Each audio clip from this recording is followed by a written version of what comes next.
Deus.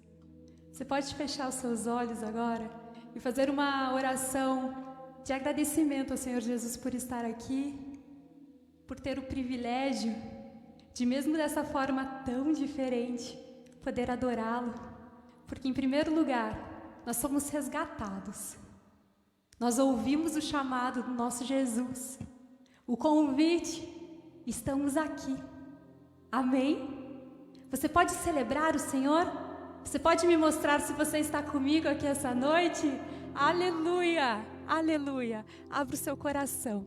Receba o que o Senhor tem a dizer a todos nós essa noite. Dando continuidade ao tema deste mês, o Del Amour, eu e meu marido, Fabrício, gostaríamos de conversar com vocês a respeito de projetos.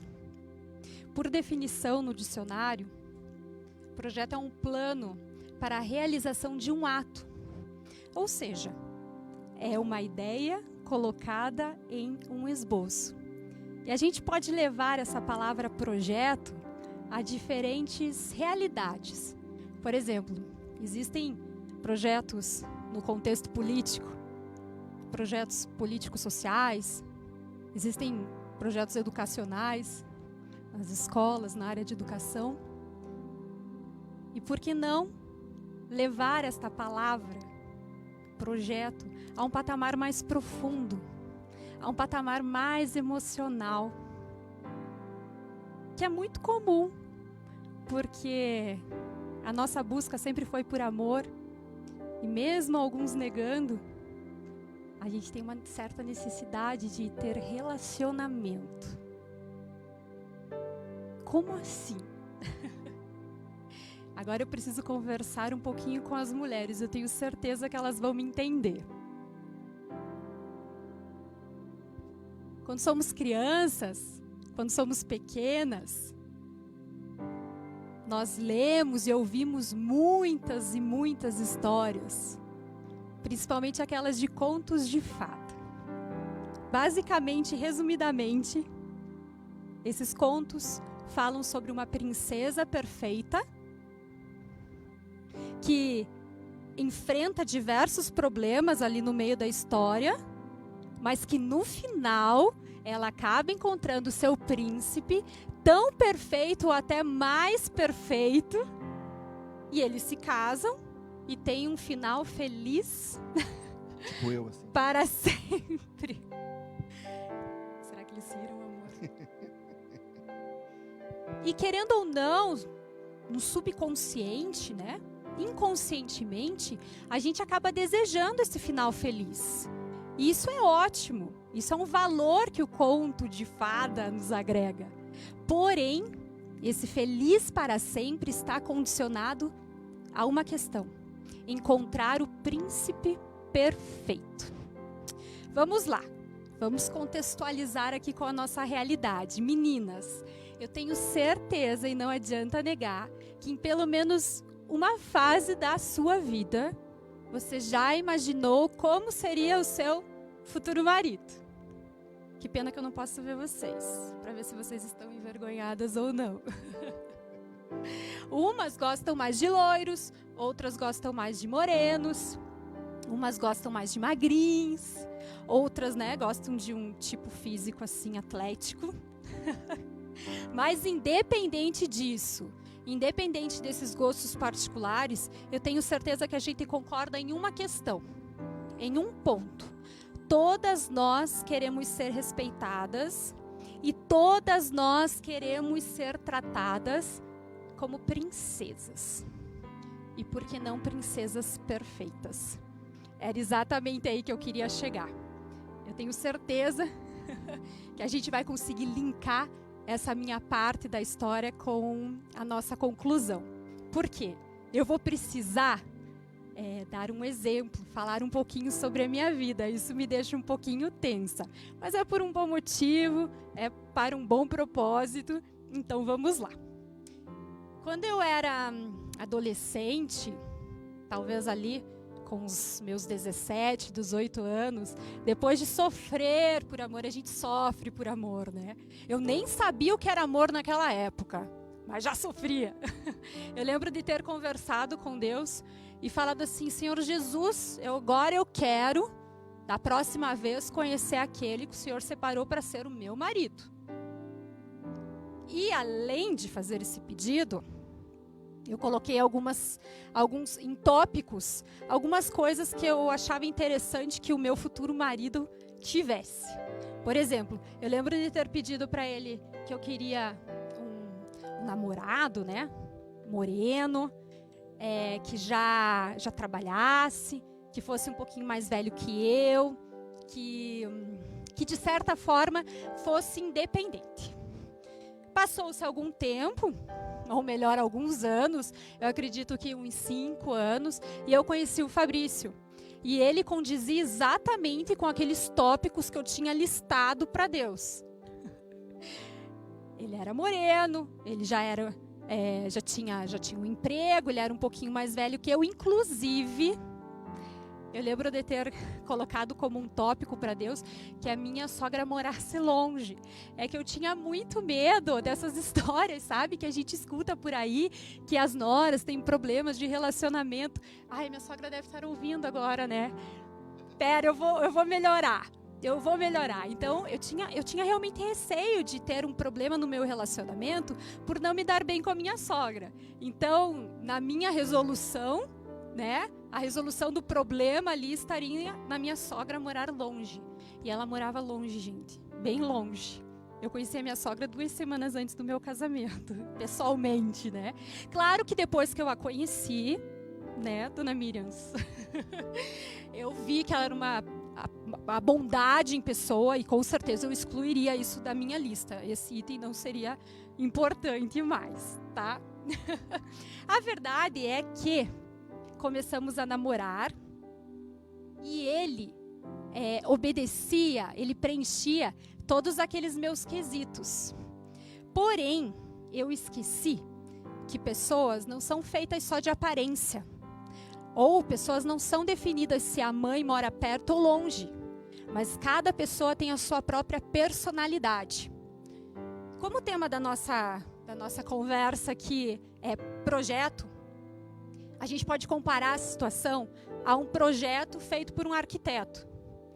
Então, ele tem o projeto, né? Ele desenha as paredes de uma casa, ele distribui os cômodos, mas a gente só vai saber se essa casa realmente é bela ou não quando colocamos dentro dela decoração. Quando escolhemos a pintura da parede, o papel de parede, quando colocamos os móveis no lugar. A decoração define a beleza do lugar ou não. E eu tinha feito exatamente isso, só que eu esqueci da decoração. Eu tinha desenhado as paredes, na questão de aparência, né, dividido os cômodos, definindo como eu queria que o meu futuro marido, né, no caso o meu namorado, fosse. Mas eu tinha esquecido que cada pessoa é única. Cada pessoa tem a sua história. Cada pessoa convive em um meio. E isso tudo nos define como ser humanos. Então vocês podem imaginar que no comecinho do meu namoro, as coisas foram meio que conturbadas, um pouquinho agitadas, né? Porque eu idealizei o Fabrício. Eu imaginei, eu projetei ele da maneira que eu queria. Porém, né, em situações bobinhas me faziam duvidar do nosso relacionamento. Duvidar de que aquilo realmente era sério. Por exemplo, um exemplo super bobo mesmo. A gente começou a namorar, ele me buscava em casa. Quando eu entrava no carro, o Fabrício sempre gostou de muito heavy metal, sabe? De música barulhenta. E eu sempre fui do MPB, bem zen, assim, do pop. Então eu entrava no carro, lá estava ele curtindo um metal, tocando uma bateria imaginária. Eu, ai, meu Deus, né? Eu querendo me esconder, eu lembro que me abaixava no banco, assim, né? E claro que teve outras questões mais sérias, mas eu vou deixar que ele fale um pouquinho. Fale bem de mim. Vamos lá. E nós homens também, né? Agora eu vou falar um pouquinho puxando para o nosso lado. A gente também projeta, né, na nossa vida a pessoa ideal, né? Quando a gente começa a almejar realmente dividir a nossa vida com alguém, a gente começa realmente a idealizar aquela pessoa, né? Como a Renata falou, a gente, morena, é loira, é alta, é baixa e tal, não sei o quê. E a gente também, e eu vou falar assim, Deus também foi bondoso comigo e deu a Renata, né? Assim, na verdade, assim, quando meus olhos viram a Renata, a gente estava na faculdade e ela não tinha me visto ainda, e eu tinha um colega meu que fazia especialização junto comigo. Aí eu falei para ele, cara, se uma mulher dessa me dá bola, eu caso. E aí, como os antigos falavam, né, tipo na época do Jairo, assim, o pessoal mais antigo, né, um anjinho falou amém. E o anjinho falou amém. E essa mulher me deu bola. E aí eu falei, meu Deus, agora eu tenho que casar. E na verdade, assim, a gente começou um namoro. E durante essa fase de namoro, igual a Renata falou, foi uma fase meio complicada. Por quê? Porque eu não estava pronto para aquele tipo de relacionamento, né? Eu tinha muitas coisas que precisavam ser consertadas na minha vida, muitas coisas erradas que eu precisava realmente consertar. E eu via que o amor que a Renata tinha por mim não valia a pena eu ser quem eu era, né? Então, foi durante o namoro que eu percebi que as coisas que eu fazia magoavam e que eu não merecia esse amor. E aí agora vem o nosso versículo-chave, porque foi durante essa fase do namoro, essa fase que realmente assim, Deus falou muito forte ao meu coração. E aí o nosso versículo-chave está lá em Efésios 5:25, que diz assim: E vocês, maridos, mostrem pelas suas esposas o mesmo tipo de amor que Cristo mostrou pela igreja, quando se entregou por ela. E ali eu comecei a entender esse paralelo, e comecei a fazer um paralelo com a minha vida de conversão, com a minha vida de cristão, com a minha vida de relacionamento, porque foi a mesma coisa que Paulo fez nessa carta aos Efésios. E eu vi quão sério é esse tipo de relacionamento. Eu tenho que ter o mesmo tipo de amor por ela, assim como Jesus teve por nós. É pesado. Você morreria por ela? Porque Jesus morreu. E aí por aí começam os paralelos. E aí você começa realmente a olhar para dentro de você e ver que aquele amor que ela está te dando, você precisa retribuir, te constrange a retribuir de alguma maneira. E qual que é essa maneira que a gente faz para a gente demonstrar amor para outra pessoa? A gente sabe que a gente faz o quê? Pequenas mudanças que agradam a essa outra pessoa. E a mesma coisa com Deus, né? A gente vem de um jeito, de uma maneira, chega de uma maneira, a gente se converte e a gente começa a conhecer a Deus, e Ele começa a fazer mudanças dentro da gente para que o nosso relacionamento com Ele fique cada vez melhor. O casamento é a mesma coisa. Depois que você entende que é a mesma coisa, você começa a conhecer a pessoa e você começa a gostar daquilo que ela gosta. Por quê? Porque aquilo agrada a ela. E aquilo você começa a falar, eu vou começar a fazer isso. Eu vou comprar um chocolatinho na TPM. Eu vou comprar uma florzinha. E essas coisinhas você começa a descobrir alguns segredos que agradam o coração da outra pessoa. E isso você começa a se entregar cada vez mais a essa pessoa. E isso é um relacionamento. Eu preciso me entregar a ela assim como Cristo fez, portanto nos amar. Uma frase que marcou minha vida, um livro que eu li, eu gosto muito de um autor, chama-se Max Lucado. E uma frase que ele fala assim: Deus te ama como você é, mas se recusa a deixá-lo assim. Fabrício, você é a mesma pessoa de quando você casou? Não. Nós nos casamos há 14 anos já. Ela me ajudou. 14 anos. Mês que vem faz 15. Faz 14? Então tá. Então mês que vem a gente faz 14 anos. E eu não sou a mesma pessoa. Eu aprendi com os meus erros, aprendi com o nosso relacionamento, e a gente vai fazendo pequenas mudanças para que esse relacionamento perdure. É a mesma coisa com nós, com a igreja.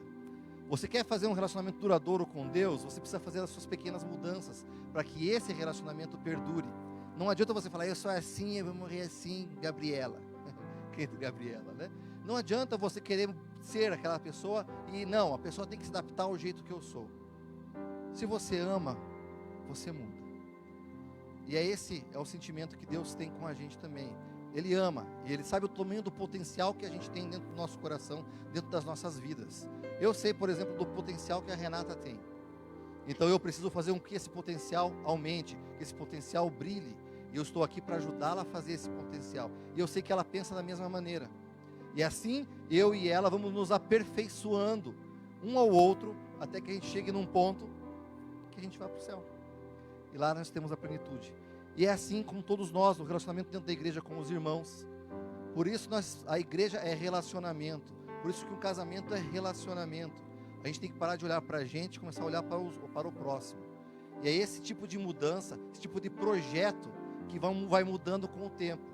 Isso que a Renata falou é a mesma coisa. Nós, por exemplo, projetamos uma casa, vamos morar dentro dela. Aí, à medida que nós fomos morando, eu falei para ela, amor, a gente não vai colocar todos os móveis. Ela, por quê? Eu falei, porque é usando que a gente vai ver o que vai precisar ser mudado. E dito e feito, por exemplo, nós projetamos os quartos das meninas para ser um só. Eu tenho duas filhas, aí agora elas falaram, não, a gente quer quarto separado. Eu falei, viu? Ainda bem que a gente não fez os móveis. Por quê? Porque é durante o uso que você vai se adaptando, você vai realmente vendo a necessidade.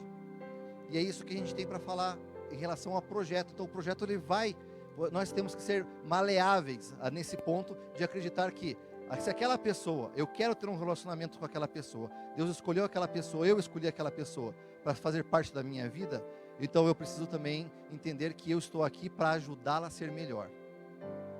E ela eu sei que vai pensar da mesma maneira, e assim nós dois iremos crescer. Assim como Cristo abriu mão da sua glória por amor, devemos pensar e nos entregar totalmente ao nosso próximo, que no casamento é nossa esposa, nossa noiva, nossa namorada. Você não muda por força ou porque tem que mudar. Você muda por amor. O amor constrange você a mudar. É a mesma coisa com Deus. O Espírito Santo faz aquela mudança de dentro para fora. Não adianta a pessoa, não, eu não quero que você faça isso.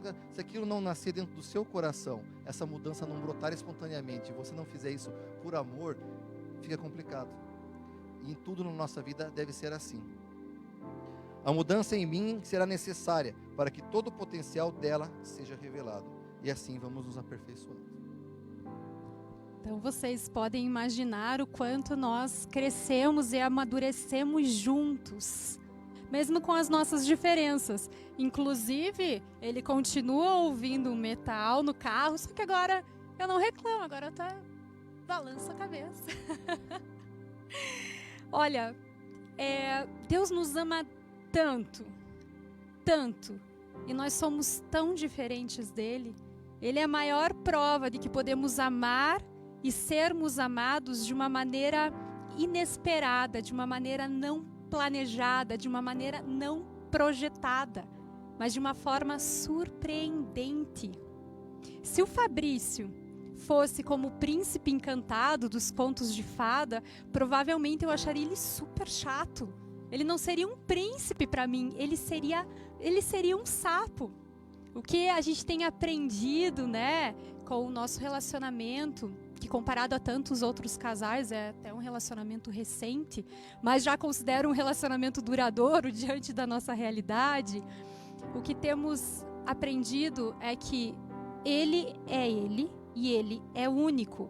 Assim como eu sei que para ele eu também sou única. Eu tenho a minha própria decoração, ele tem a própria decoração. E por que não, né, transformarmos tudo isso em uma coisa só?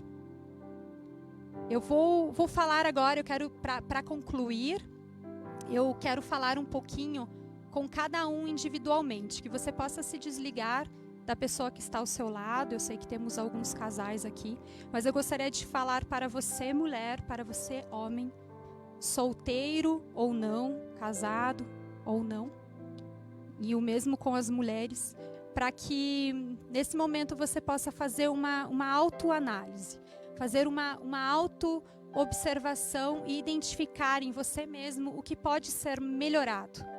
Perceba os seus pontos fracos.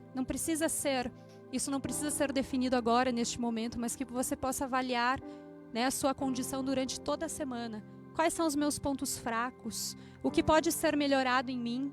O que eu posso estar fazendo e magoando a pessoa que eu amo, a pessoa que convive comigo, a pessoa que está ao meu lado, né? Às vezes é importante a gente puxar a responsabilidade para nós mesmos diante de um problema, por exemplo, né? A gente tende a culpar o outro, mas que a gente possa olhar para nós mesmos e tentarmos encontrar a melhor versão, o melhor projeto de nós mesmos e não do outro.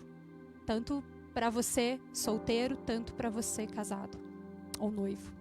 E agora eu quero conversar com os casais, tá? Porque se cada um cumprir essa sugestão, se cada um tentar encontrar a sua melhor versão, eu tenho certeza que os relacionamentos serão mais duradouros e que, se caso houver uma rachadura, os dois estarão dispostos a consertar.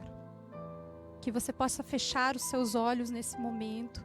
Vamos estar orando para que o Senhor realmente nos agracie com respostas essa noite, que o Senhor nos agracie com uma direção esta noite, e que a mensagem dividida com vocês possa fazer alguma diferença. Deus amado, Deus querido, nós te adoramos, nós te amamos, nós declaramos que o Senhor é o nosso amor maior, o Senhor é o nosso príncipe, somente o Senhor é esse príncipe perfeito, Pai. Declaramos que o Senhor tem controle sobre a nossa vida, Pai, e nós sabemos e reconhecemos que o Senhor cuida de cada questão. Eu sei que tem pessoas aqui solteiras procurando, Pai, essa pessoa que o Senhor já preparou. Que o Senhor venha acalentar o coração, confortar o coração, né, e controlar toda essa ansiedade, Pai, dessa busca por um relacionamento. E eu sei também que existem casais aqui, Pai, que porventura podem ter algum problema. Eu te peço em nome de Jesus que o Senhor estenda as mãos sobre esse casal, estenda as mãos sobre esse lar, Pai, e venha com a tua provisão, e venha com a sua paz, Pai. Porque é nas diferenças, no respeito às diferenças, que nós encontramos paz. Somos seus, ó Deus, e que desta maneira a gente possa encontrar a nossa melhor versão, uma versão ainda melhor do que a que foi idealizada, porque é a versão que o próprio Deus fez de cada um de nós. Nós te agradecemos, Senhor, e nós celebramos esta noite o teu amor, o teu cuidado e a sua ressurreição, Pai. Não só na Páscoa, mas em todos os dias da nossa vida.